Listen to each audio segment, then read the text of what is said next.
कुदरत को जो मंजूर होता है उसे कोई टाल नहीं सकता। पल भर में क्या हो जाए किसी को कुछ पता नहीं होता। ऐसा ही कुछ सिंगार गांव के रहने वाले 21 वर्षीय साहिल के साथ हुआ, जिसके घर पर उसके रिश्ते वाले इंतजार कर रहे थे। लेकिन साहिल की घर पहुंचने से पहले ही दर्दनाक मौत हो गई।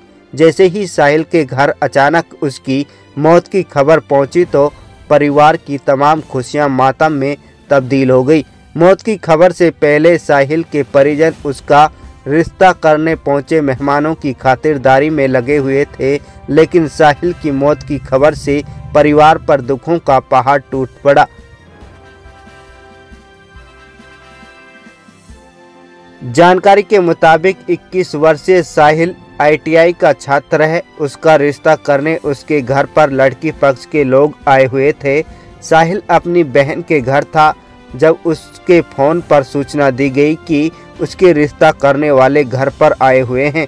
परिवार के कहने पर साहिल अपने बहन के घर से अपने गांव लौट रहा था।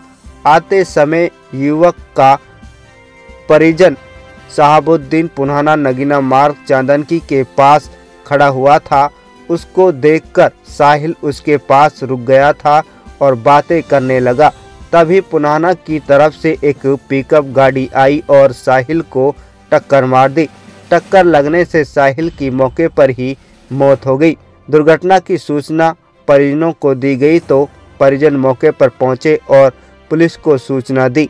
सूचना के बाद मौके पर पहुंची पुलिस ने शव को अपने कब्जे में लेकर पोस्टमार्टम के लिए अलाफिया अस्पताल मांडीखेड़ा पहुंचाया गया। पुलिस ने अज्ञात पिकअप ड्राइवर के खिलाफ केस दर्ज कर कार्रवाई शुरू कर दी है।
आतिफ जी, कैसे हादसा हुआ? कब हादसा हुआ? ये कल अपने बहन के वहाँ गया था जिमरावट, एक छोटी बहन को लेने। तो वहाँ से आ रहा था, मैं वहाँ मौजूद था आशा भट्टे पे। मैं अपने निजी काम से गया था, तो ये वापस आ रहे थे तो इन्होंने मैं वहाँ सवारी के इंतज़ार में खड़ा था, तो ये मुझे देख के वहाँ रुक गए। मेरे से बोले कैसा? मैं यहाँ काम से आया हूँ। तो इन्होंने साइड में वो मोटरसाइकिल रोक के साइड में हम आपस में बात करने लगे। तो अचानक एक तेज़ रफ्तार से वहाँ से पिकअप आई सामने से, उस पर कंट्रोल नहीं हुई तो सीधा उसी लड़के में ठोक दिया। कहाँ किधर से आ रही थी? ये पुराने की तरफ से जा रही थी पिकअप जी। कितने बजे का मामला? ये तकरीबन 5:45 का मामला है। लड़के का नाम क्या है? क्या साहिल नाम है, वो पढ़ाई करता है ITI। अच्छा। उसका कल रिश्ता होना था, उसी वजह से वो वहाँ गया था। तो उसको फ़ोन किया था भाई यहाँ घर पे आ जाओ, तो आ रहा था। रास्ते में उसको मैं मिल गया। घर पे बैठे थे, पूरी तैयारी थी। दुर्घटना हुई थी जब उनके साथ कोई और भी था? एक मैं ही खड़ा था वहाँ पे, एक उसकी चचेरी बहन थी, उसको लेके आ रहा था वहाँ पे। उसके नहीं आई। वो लड़की दोनों फिसल गई साइड में। ये 2 भाई हैं 2 बहन हैं। सर जानकारी ऐसे मिली थी जी, इसकी सिस्टर है हमारे भाई के घर में जिमरावट, तो वहाँ से फ़ोन आया जिनके रिश्ते वाले बैठे हैं जो आप आ जाइए।